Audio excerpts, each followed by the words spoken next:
નમસ્કાર દર્શક મિત્રો, એસડી ન્યૂઝ ગુજરાતી ચેનલ પર આપનું સ્વાગત છે અને હું આપની સાથે વૈશાલી પુવારુ કરીશું નજર આજના સમાચારો પર। દક્ષિણ ગુજરાતમાં પાર તાપી નર્મદા રિવર લીક પ્રોજેક્ટનો વિરોધ હવે વધુ ઉગ્ર બન્યો છે। આજે 14મી ઓગસ્ટે ધરમપુર ખાતે યોજનારી મોટી વિરોધ રેલીમાં ભાગ લેવા જઈ રહેલા ડાંગ જિલ્લાના આદિવાસી સમાજના સેંકડો લોકો વધઈ ચેકપોસ્ટ પર પોલીસ દ્વારા રોકાયા।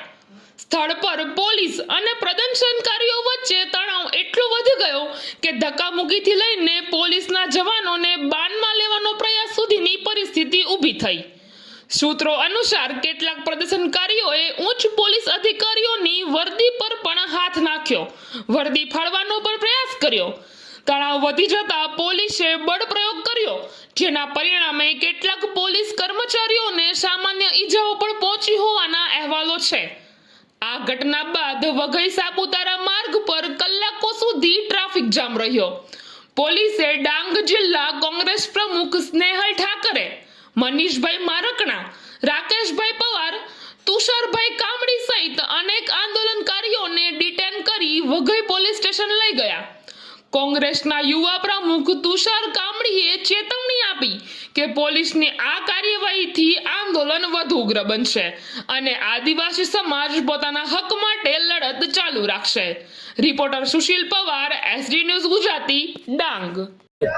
સમગ્ર દેશ જ્યારે આવતીકાલે સ્વાતંત્ર્ય પર્વની ઉજવણી કરે છે ત્યારે આ દેશનો જ મૂળ માલિક આદિવાસી પાર તાપી નર્મદા રિવર લિંક પ્રોજેક્ટમાં જ્યારે ધરમપુર ખાતે આખો સમાજ ભેગો થવાનો હોય ત્યારે ડાંગની પોલીસ દ્વારા તેમજ તમામ પોલીસ તંત્ર દ્વારા તેમને ડિટેન કરવામાં આવે છે, અમુક વાર લાઠીચાર્જ કરવામાં આવ્યા છે।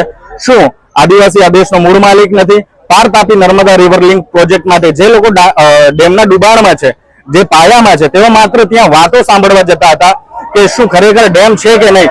તેમને એ વાત રજૂ કરવાનો પણ મોકો નથી મળ્યો અને તેમને એ વાત દર્શાવવાનો પણ મોકો નથી મળ્યો। માટે આ ખૂબ જ નિંદનીય ઘટના છે અને નિંદનીય બાબત છે કે આદિવાસીઓને પોતાનો અવાજ મૂકવા દેવામાં નથી આવતો।